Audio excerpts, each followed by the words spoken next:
The Turkish flag is pretty much identical to that of its predecessor, the Ottoman Empire, and that was a state flag for over 100 years. However, the origins of both the red field and the crescent are a bit of a mystery, so what I'm going to do is throw out a bunch of possibilities and let you decide, starting with the red field. But a little backstory. Many Muslim states before the Ottomans used one-color flags, and they occasionally had an inscription on. This tradition probably predated Islam, but was adopted by Muhammad. The four rightly guided caliphs and successive caliphates, like the Fatimids and Umayyads, and the colors they used lay the groundwork for what would become the Arab colors. But although red was used by some early states, like those in Al-Andalus, it was allegedly used by the Karajitis. They were a strict sect of Muslims during the first fitna which assassinated Ali. And in Persia, the Muhammira rebelled against the Abbasids.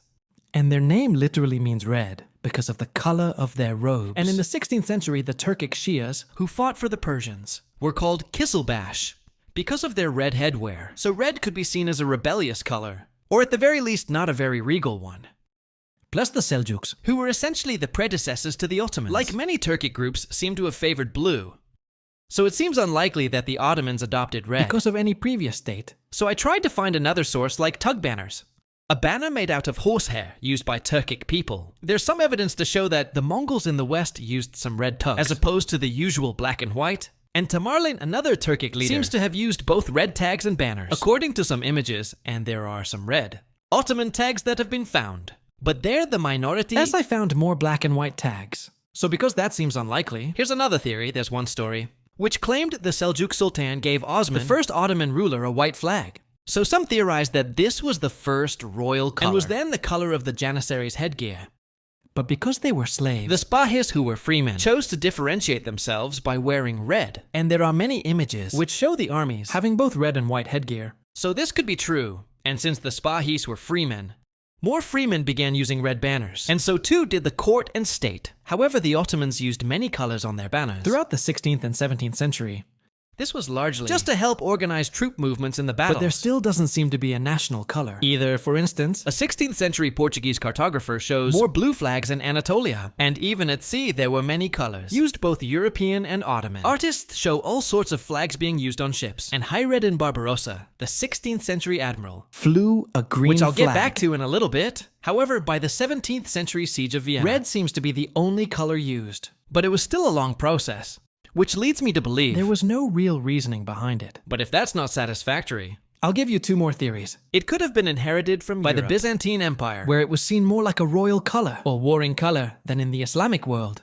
For instance, the Byzantines often used red on their banners. And many Ottoman soldiers came from abroad. Now this is just me speculating, and it may sound unbelievable at first, but keep it in mind later on when I discuss the crescent. And as for the second theory, it might just be a case of convenience.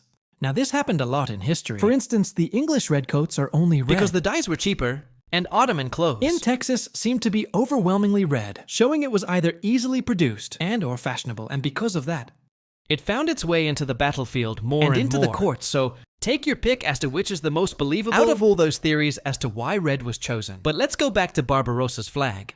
Now this is interesting because it features four things common with early Turkish flags and will bring me eventually onto the crescent. First of all, the inscription. Now this goes back to the times of Muhammad and can be seen on the Ottoman flags, captured during the siege of Vienna. And of course, it's still common on Islamic flags today. Then there's the crossed sulfikas. Now these are a type of sword that was given to Ali by Muhammad. It was therefore an Islamic symbol of war and can be seen in flags in India, flown by the Mughals. And according to this 19th century chart, it was also used in Morocco. But interestingly, Saudi Arabia doesn't feature this sword on its flag, and Oman has its traditional dagger, the khanjar, on its flag.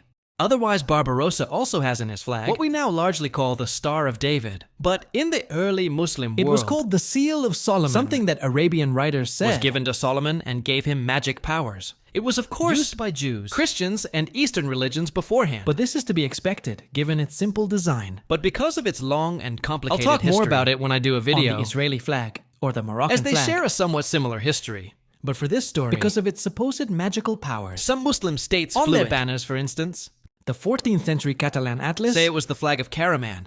A small Turkish beylik. This, like many of the flags in the Atlas, could be fictional. However, there is evidence to show that it was used at the time by many Muslims and featured on many coins.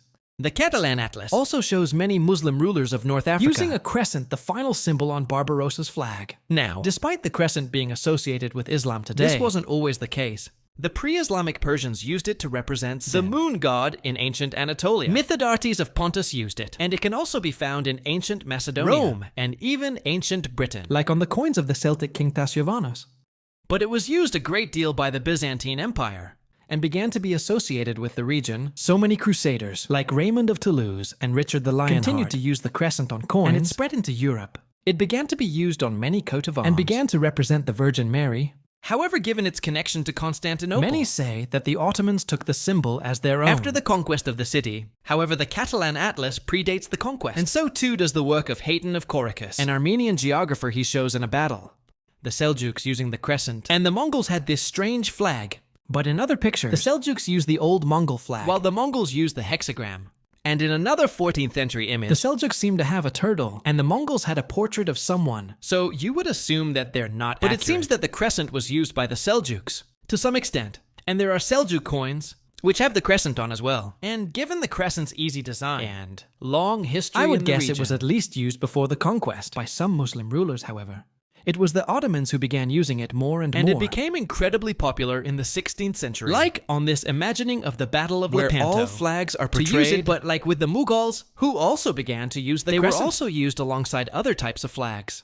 However, keeping with the Mughals, they put something on top of the Taj Mahal, which makes me think the crescent has nothing to do with Persia or the Byzantines. It's called a tamga, and it's a type of stamp used to represent clans, families and tribes, and it's used by many Turkic nomadic people. The Gokturks Mongols, Crimean Tatars, and pretty much every Turkic group used them. The Ottomans and Mughals are both originally so it's Turkic. Possible that the crescent was a sort of tamga. There are markings. Early Ottoman armor would show a potential Ottoman tamga, and it looks something like this. The Mughals obviously had a very similar one, and both seem somewhat similar to the sign of Tangrism, the old Turkic religion, and seeing as though the Mughals put their tangram on top of the Taj Mahal. You could assume that the Ottomans did the same. With important buildings in their empire, i.e. mosques. Some of the most important mosques in the world notably today, in Saudi Arabia, still don't have crescents on them. And there are miniatures showing mosques in the 16th century Persia without crescents, but Ottoman mosques from very early on seem to have a crescent on, but they don't necessarily always feature a star. And some early crescents, like that on Gul Baba's tomb in Budapest, look more Turkic than Byzantine. So it seems that potentially for secular reasons, the Ottomans removed crosses off churches in lands they had conquered and replaced it with the crescent. And in my opinion at least, it seems a little bit implausible that the Ottomans would use a Byzantine symbol to show their authority over the Byzantine Empire. However, it could well have been fused with the iconography of the old Byzantine Empire. Had it just been taken from the Byzantine Empire, you'd expect it to become a dominant banner very early on. But if it was placed above mosques, you could expect it to eventually become a religious icon. And this would explain why it took so long to become the dominant banner over the old religious banners. Like the inscribed flag, the seal of Solomon, and the silver cross. But just to prove that that was just my theory, and might be rubbish, I should say, that the crescent was still very popular in Christian countries as well, so they could well have just copied it. The Quranic Neric Armorial in the 16th century shows many fictionalized coats of arms from past families and rulers in the Balkans. Now, this practice of just making up arms isn't rare. By the way, it's called attributed arms. Jesus was given arms, and you could say that the hexagram, being associated with Solomon, was something very similar. It was given to old kings who probably never had coat of arms. And one of the three wise men was, interestingly, given a crescent in the Ingram Codex in the 15th century. But the Koranic Nerico Morial used crescents for the arms of many regions, and even the Kingdom of Bosnia. So on some of the arms associated with the Stefan Dusan of Serbia, the crescent is quite prominent. The crescent has been used for a long time within Christian nations, and as such can still be seen on coats of arms. Like Tarnow in Poland, Portsmouth in England, and South Carolina. But it was particularly prominent in the Balkans and Old Byzantine Empire, so the Ottomans could well have just taken it. So to sum that all up, both the choice of red and the crescent remain a bit of a mystery. The choice of red could have come from previous Arab flags, Turkic flags, or just a convenient color.